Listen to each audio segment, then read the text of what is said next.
one that always comes to my mind is how they stood with the Bundy family in Nevada when they were being attacked by the BLM.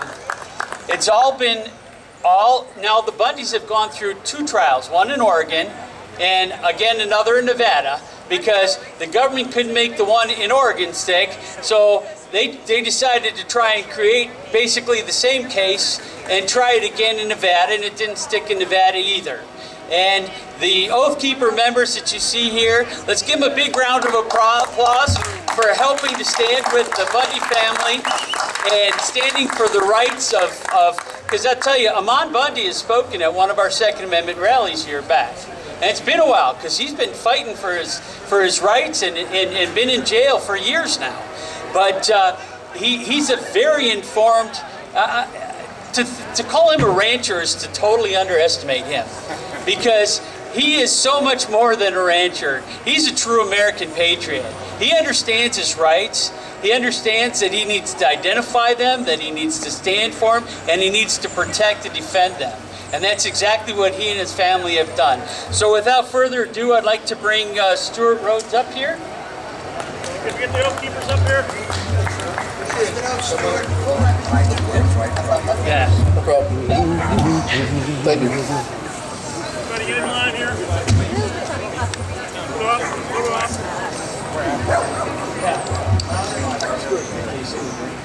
Pardon? I'm good right here. I'm good. Would you grab the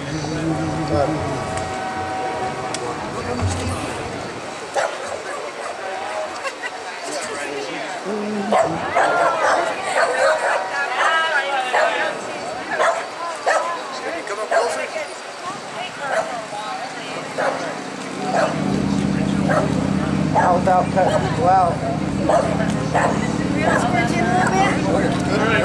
Thank you. Hold on. What? Guess what? Sign over, Jim. I got all day. Get into the first ball. Have you seen the size of us? Act like you know each other. Alright, look handsome. Yeah, that's a good one. There you go. All right, someone's going to have to... Thank you, folks, for indulging our guys and had to get a picture together. I'm proud to be here. I flew from Montana last night. I've spoken here before. I used to live here in Mesa, went to high school in Mesa, and I clerked for the Arizona Supreme Court for a year. So Arizona is like a second home to me. I've got an uncle who's a retired Pima County Sheriff down in Tucson, so this is my state as well. And one thing I want to say is Arizona right now, you are in the epicenter of the fight to save our republic. But why do I say that? Well, let me tell you something. My family, my mother's side of the family, my great-grandfather rode with Pancho Villa. He immigrated here with my great-grandmother because Mexico sucked, and another dictatorship took over. He realized he couldn't save it. So he came to freedom. He came here legally, and his family, they came here, and he raised his sons as Americans, not as Mexican Americans, and they all served and fought. The oldest one served and fought in World War II as Marines in the Pacific. And every generation of my family since then has served. 1950s, another uncle was an Army paratrooper. I served as a paratrooper. They were Americans, period. Just as Teddy Roosevelt called on us to be. There's no hyphen Americans, you're just American.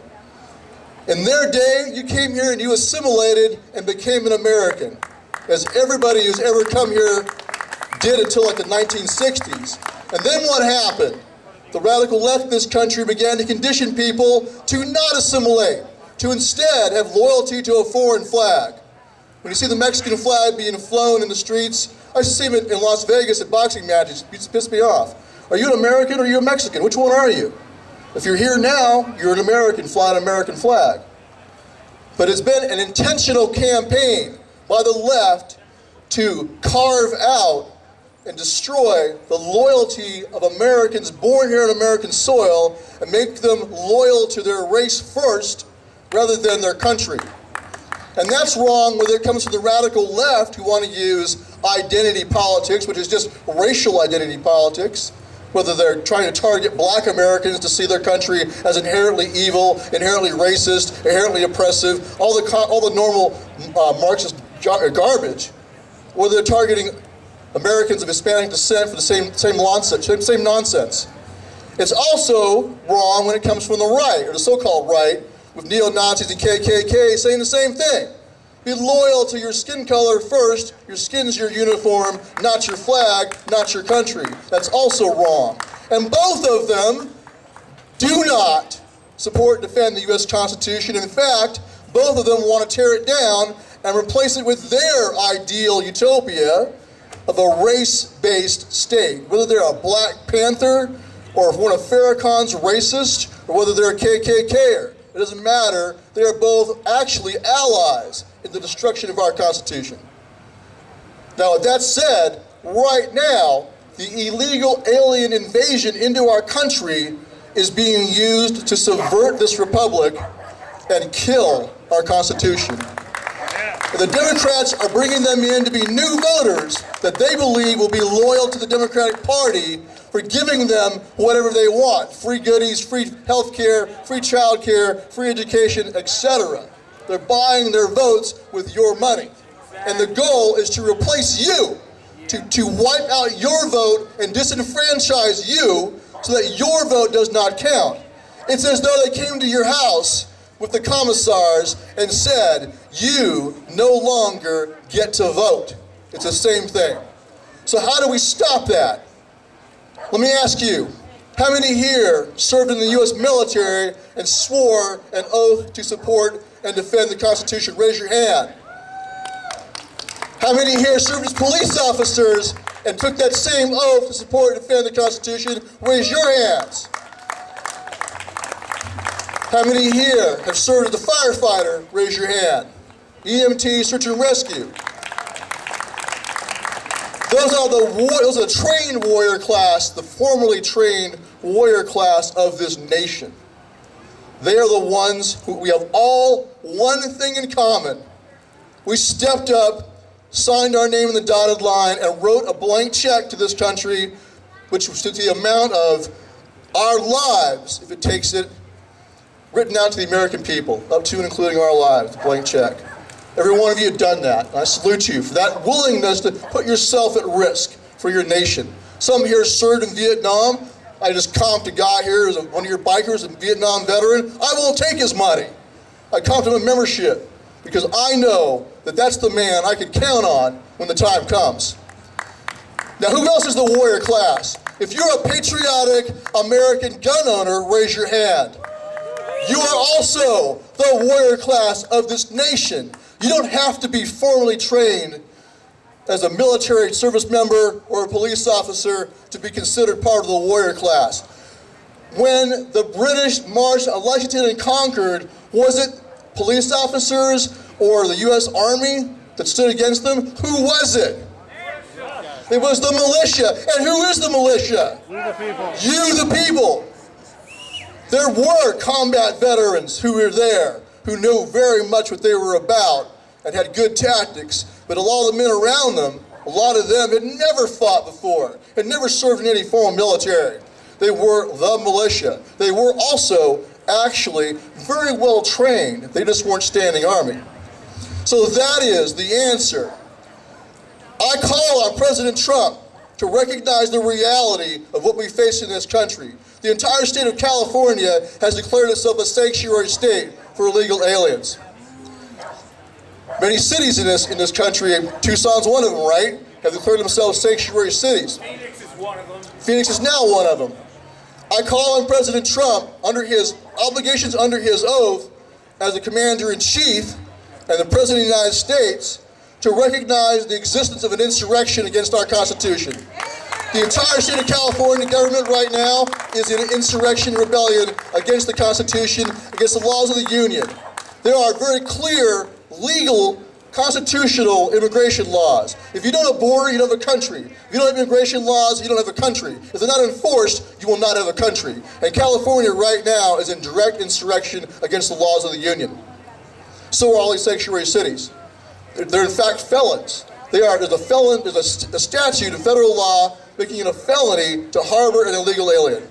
They're all felons. So I call on President Trump to recognize what's the reality, to go and prosecute, seek indictments, and arrest these felons, top to bottom, all the way down to the local sheriff who also harbors illegal aliens. He does not report them being in his jail. They're not off the hook either.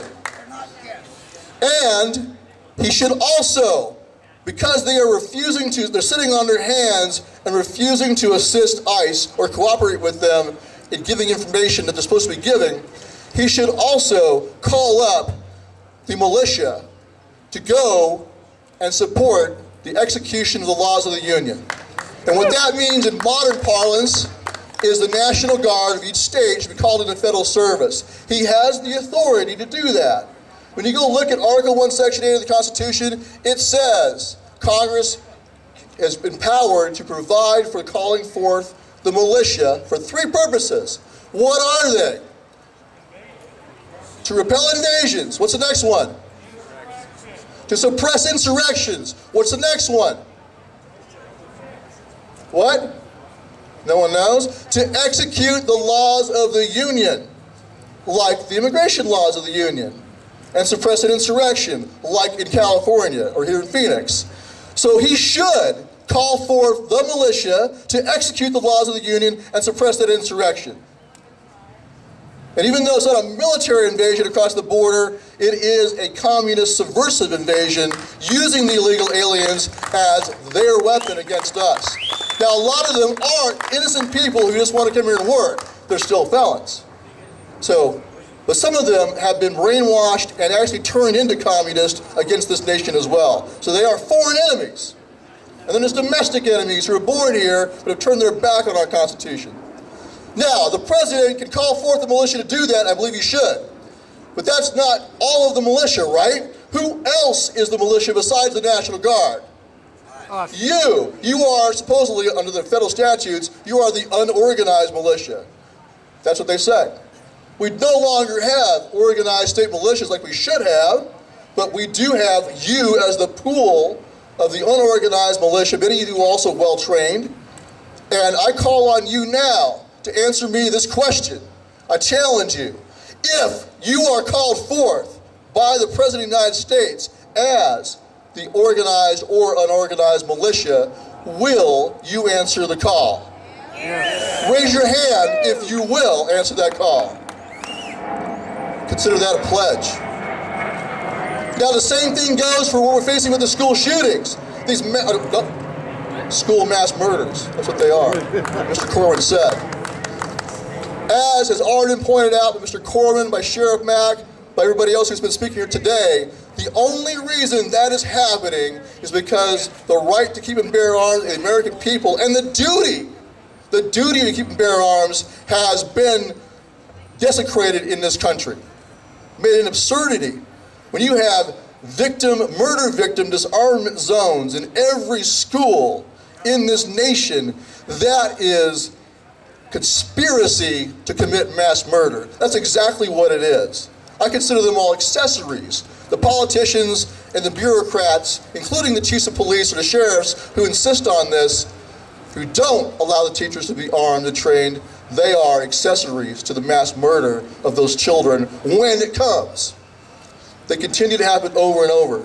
In Israel, in contrast, we have posted on our website some photos of Israeli teachers with rifles slung over their shoulders, with handguns on their hips in class. You know why? Because that is what works. That is the only thing that works. As Sheriff Mack said, the answer, the real answer, is to arm the teachers and train them.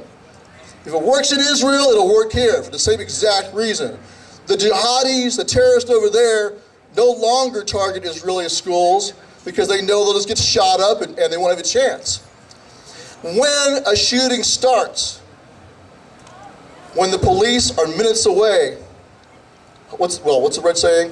When seconds count, the cops are minutes away. They're never going to get there in time to stop the carnage. In this situation, you had 17 dead before the police were able to stop the guy. That is what you call a failure. It's not because the police aren't competent, it's because they're not there. They had 2 resource officers for that school. Guess where they were? At another school, because they're rotated around. The only answer is the people in the pool of targeted victims must be armed. The caretakers, the teachers, the staff must be armed. Just like in the church in Sutherland Springs, Texas. On that day, they happened to have nobody in the congregation who was armed. It took another American patriot, not prior service by the way, just a patriot like one of you, Stephen Williford, grabbed his AR-15, heard the gunfire, ran to the school, and stopped the shooting. He beat the cops there. He was there first and put an end to it with accurate rifle fire. That's also the answer. So here's what I call on you to do. Once again, if you're prior military or police, raise your hand. You are the trained pool of defenders. You need to be at your schools. Until such time as they actually do arm and train the teachers, which you should help be instructors on, you need to go post up. If they won't let you into school, then post up 1,000 yards away, or whatever, 1,000 feet away, whatever the restriction is, and stand there and be ready, and make a point of saying, I am here 1,000 feet away to protest the fact that I can't be where I really need to be, which is in that building, so I can stop the shooting from the first shot or before the first shot. But I'll be right here 1,000 feet away, and if I hear gunfire, I'm running to the sounds of the guns. I'm not waiting for the police to get here. I'll be first one in. Yes. I want you to do that. You need to do that. And you need to go and coordinate with your cops, of course, to make sure they know who you are, what you're doing, and why, and understand. And you need to go prick their conscience to the sheriff and police chief, deputize me, make me a reserve officer. Whatever we got to do to skin this cat in this area to get me, a committed and trained veteran, in that building, let's do it.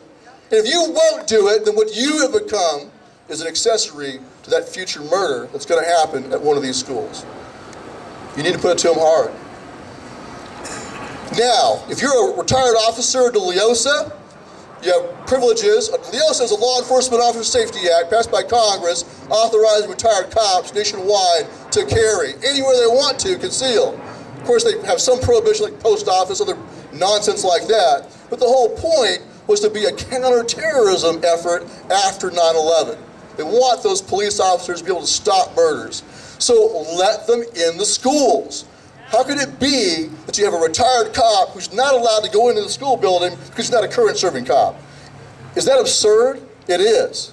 In New York, our guys up there, a retired police officer up there told me the school resources officers are paid over $100,000 a year. They were too expensive. Guess what they did? They cut them out of the budget. No longer any cops on any New York school. Does that make any sense to you?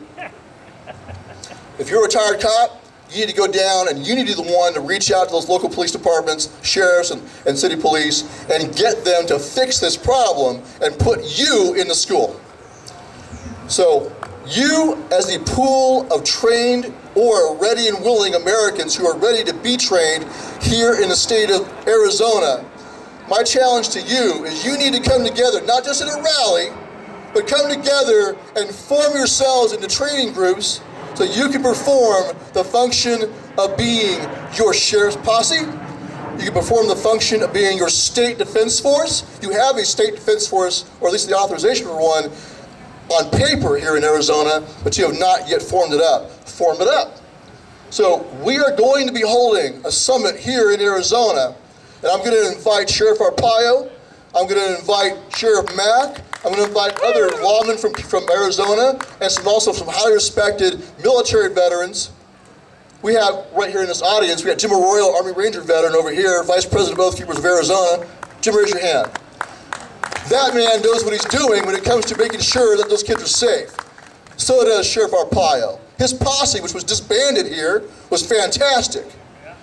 We're going to have them put together, we'll ask them to come together and put together a summit to draw all of you who are willing to serve into training groups so that you can begin to form up and train real deal, not make-believe, real deal, and learn the skills so that when you are called forth, whether it's by the President of the United States to suppress the insurrection from the left, whether it's by your governor to defend your own border, or whether it's to come here and defend students in schools, or any other purpose for which the founders instituted the militia system, you will be ready. Are you committed to doing that? Will you do it? Yes. Raise your hands. So please, one of our guys walking around with a sign-up sheet, all it is an email alert system.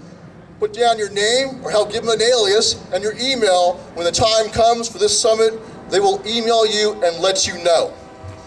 Now, over this last year, Oathkeepers immediately stood up against the radical left of Antifa and the communists in the streets of the United States. At the inauguration, we provided security for attendees. In Berkeley, California, twice we faced down Antifa and successfully punked them on their own home turf. You know why it worked? Because I had competent, well-trained combat veterans, and I also had a squad of retired cops and current serving California cops as well in the park with us. And the Berkeley PD looked over there and saw brother officers off duty from other jurisdictions in their park doing their job for them because they had failed in the past to secure the First Amendment. And that shamed them, I believe. It shamed them into doing the right thing that day. So we can, and we have been, and will be, making a difference. God bless America. Well said, Stewart. Thank you very much. Now that concludes our speakers. I offered to you earlier if you have questions to Mark Victor.